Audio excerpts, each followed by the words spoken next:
Hello, habari. Karibu tena kwenye channel ya Dasturi Aquarium ambapo tunashare tips kuhusiana na samaki wa mapambo. Leo hii nimekuletea tanki yangu ya private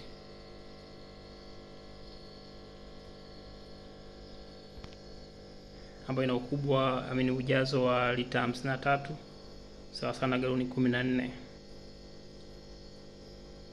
Kama unavyoiona ndani yake tumeweka sponge pump na air pump kwa ajili ya kuhakikisha hewa inakaa sawa ndani ya maji. Lakini pia tumeweka natural plants. Majani haya ni natural soil ya plastiki. Valsneria kwa ajili ya kuhakikisha nitrogen inakaa sawa ndani ya maji. Lakini majani haya ya Valsneria tumejaribu kuyapanda tena hapa, kujaribu kufanya trial kuangalia kama inaweza kukua kwenye mchanga wa kawaida wa mtoni. Huu ni mchanga wa kawaida wa mtoni ambao tumejaribu kufanya creativity ya kuipamba tanki na kuhakikisha inakuwa na mvuto. Ukiangalia katikati kuna jani moja tumeitoa mtoni na lenyewe tunalifanyia majaribio tuone kama itaweza kukua. Tofauti ya jani hili hapa na haya majani mengine ni kwamba hili katikati lenyewe tuna expect likikua litatoka mpaka nje ya tanki. Kwa linakuwa kama ua nje ya tanki. Inakuwa ndani ya tanki na nje ya tanki, tofauti na haya majani mengine ya kawaida ya Valsneria.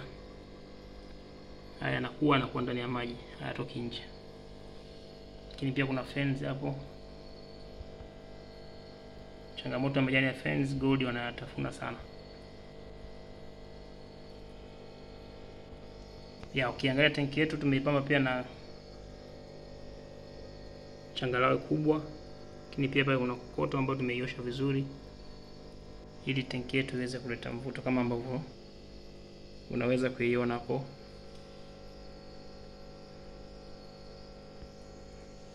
Tuna samaki aina nyingi kwenye tanki yetu tumechanganya.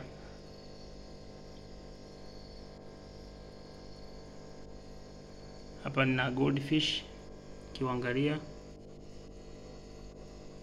Lakini pia nina goldfish aina ya telescope ile pale mweusi pale nyuma. Lakini pia nina bubble eye goldfish kama unavyomuona hapo.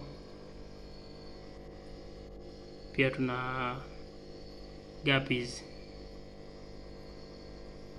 tuna zebra pair moja, tuna dusty moris, tuna maroon bubble na moris wa kawaida, tuna tetra ambao wana rangi, lakini pia tuna glow tetra ambao ni wa kijani pair moja. Hawa guppies tumeshawazalisha dragon guppies ya, na nitaendelea kuwazalisha wengine. Vitoto vyao hivi hapa waweza kuviona.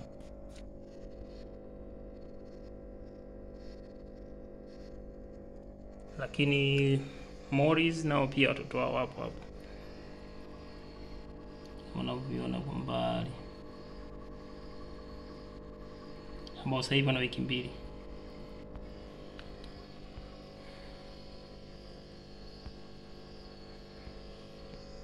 Lakini pia tanki yetu ina taa aina ya LED kwa ajili ya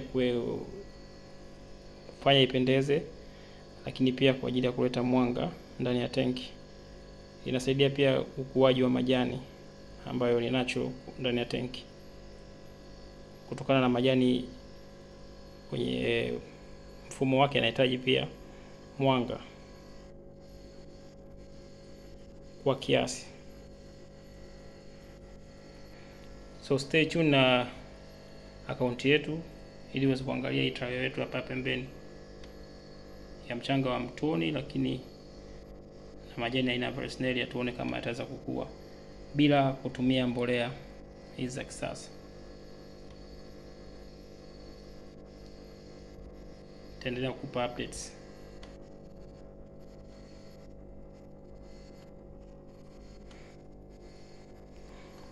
Karibu tena, usisahau kusubscribe, kucomment na kulike.